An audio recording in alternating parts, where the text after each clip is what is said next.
The Name of the Wind by Patrick Rothfuss. Prologue. A silence of 3 parts. Dawn was coming. The Waystone Inn lay in silence, and it was a silence of 3 parts. The most obvious part was a vast, echoing quiet made by things that were lacking. If there had been a storm, raindrops would have tapped and pattered against the sealess vines behind the inn. Thunder would have muttered and rumbled and chased the silence down the road like fallen autumn leaves.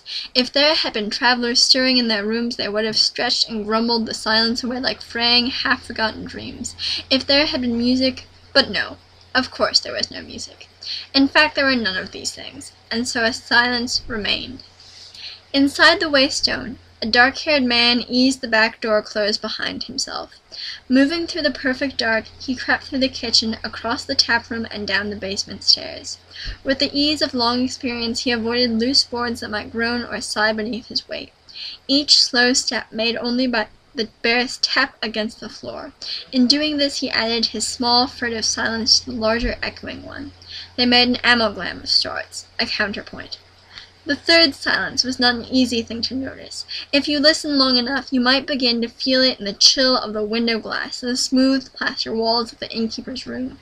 It was in the dark chest that lay at the foot of a hard and narrow bed, and it was in the hands of the man who lay there motionless, watching for the first pale hint of dawn's coming light.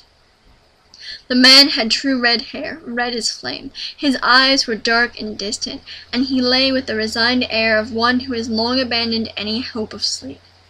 The Waystone was his, just as the third silence was his. This was appropriate, as it was the greatest silence of the 3, holding the others inside itself. It was deep and wide as an autumn's ending. It was heavy as a great river-smooth stone. It was the patient cut-flower sound of a man who is waiting to die.